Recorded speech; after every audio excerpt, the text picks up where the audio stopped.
We generally start to open our webinars with a question that we'd like to ask everybody, which is just, what does sustainability mean to you? You work in the field, but what does it mean to you? Everyone has a different interpretation, so I'd be curious to know what yours is. Yeah, that's a great question.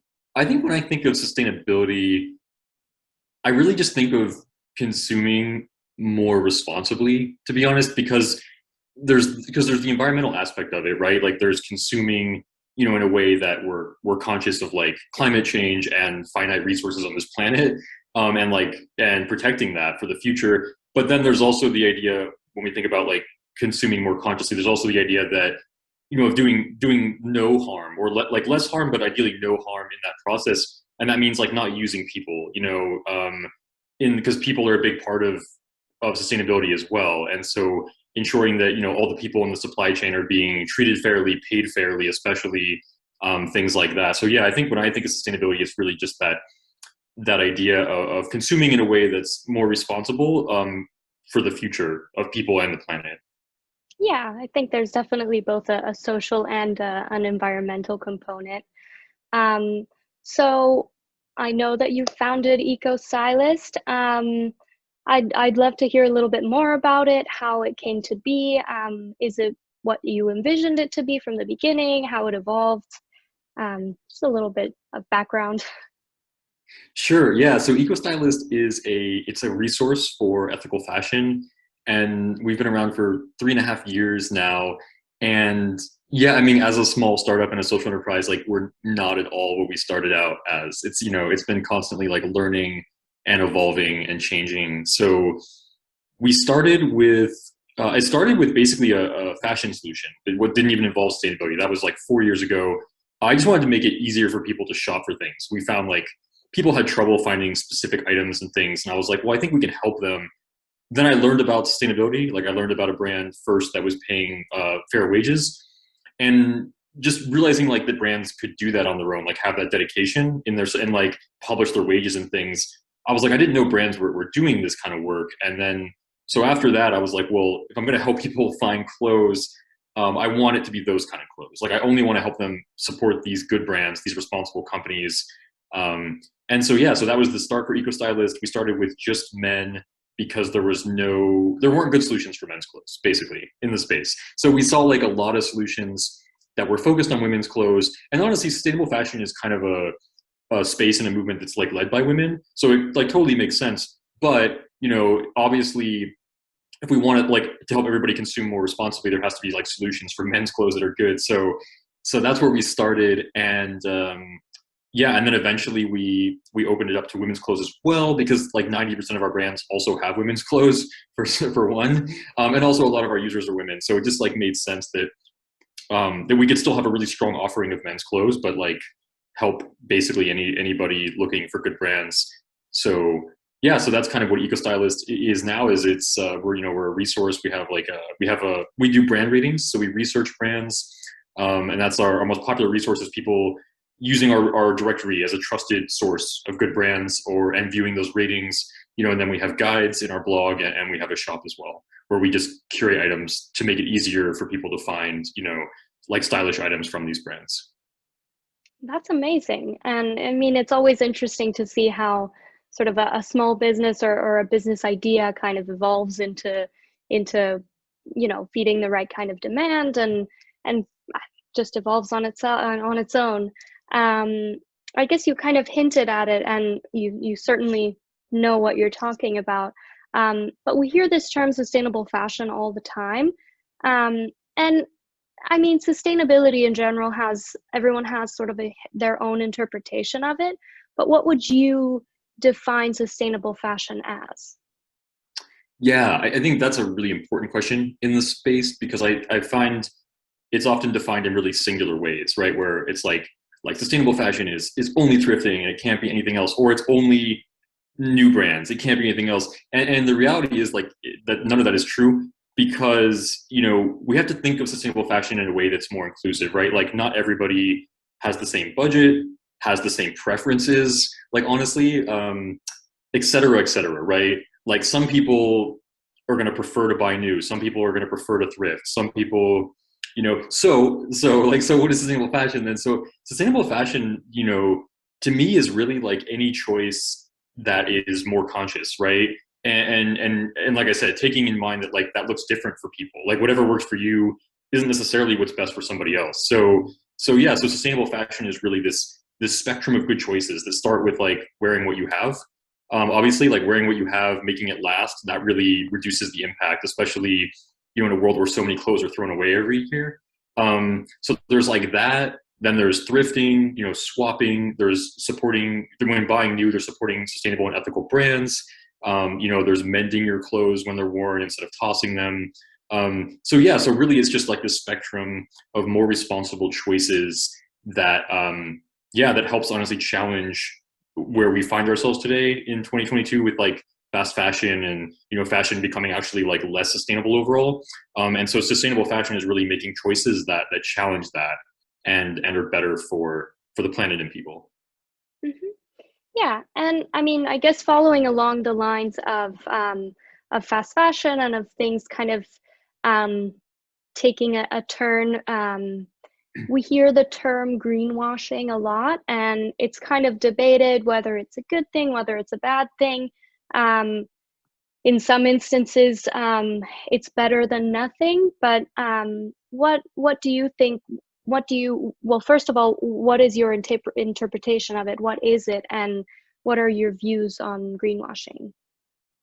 Yeah, greenwashing has become really problematic in this space because it's so pervasive that people no longer know, what is sustainable or what is sustainable fashion. It really like muddies the water. And so at its core, like greenwashing is when brands lie or exaggerate about their impact with the primary motive behind that being to sell product, right? And so that's essentially what greenwashing is. It sometimes is black and white, and sometimes it gets really gray in terms of like, is this greenwashing? Is this not? Um, so I think I can give you some really black and white examples. And so H&M has been called out a lot for greenwashing, right? So I'll just focus on this brand here. And in some of the ways they've done it, it's really black and white. Like we wrote an article that like a lot of their collections, like they had this Billie Eilish collection, and they had this press release where they were like, they made these really bold claims, like it's 100% sustainable and all this stuff. And they immediately got criticized for it. So they like hid their press release. They did all these shady things, like they took it down and all of this stuff. And in the end of the day, there was no substance behind like what they had said. Like there wasn't evidence that this collection was actually, even making a strong effort to be sustainable. And so that's like an example of greenwashing. I think in other industries you see it in really interesting ways. Like you see like oil companies, put out these quizzes to where they're like, learn how you can live a more sustainable life. And it's like, and people like lose their mind over this stuff because they're like, you are responsible for so much of like the negative impact in the environment, and you're asking individuals to think about their impact, right? So like that's I think a really interesting example of greenwashing. I've seen like Dow Chemical do that too. So companies like Dow Chemical or like Shell and stuff have been called out for greenwashing in that way. And where it gets more gray is areas like if you look at like H&M's recycling program. I would say this is a gray area because it seems to have a good impact. And you could argue this either way, but at the end of the day, they're not slowing down their consumption. So they're still producing like, millions and millions of garments every year. And essentially you can argue that the recycling program is designed just to make you feel better about what they're doing, and so you buy more because they give you a coupon, to buy more of their clothes. So what looks good, like when you think about their motives behind it, can actually be argued as greenwashing. And I would argue that that's greenwashing. So because really, brands can never be sustainable if they don't consider their consumption. That is like the biggest thing, the biggest impact any fashion brand has is their consumption, like the amount they're producing. And fast fashion brands obviously are producing the most. And so anyway, so those are some examples of greenwashing. That makes sense. I mean, everyone can have their own opinion of it, and rightly so. You've stated yours. Um, and so what is it do you think that makes a brand sustainable then? What is a sustainable brand? Yeah, so within the fashion industry specifically, we use the lens of looking at brands at their mainly their transparency, their fair labor, and then their environmental impact. So we really break it down into thinking about those three areas for fashion. Obviously, this is going to be different in different industries, but the reason I think the people and the environment are pretty self-explanatory. But the reason the transparency is in there is because in the fashion industry, lack of transparency has been the reason that people have been exploited. Unfair labor practices, unfair wages, in the environment too, right? Like you had like the documentary River Blue talks about all of the chemicals that are dumped into rivers, right? And it was lack of transparency that was allowing those practices to happen. Like the companies, like say Gap was, had factories that were doing that, right? They would, it was so buried. Like they did all of this work to make it almost impossible to tie the factory dumping the chemicals back to the brand that was, ordering the clothes.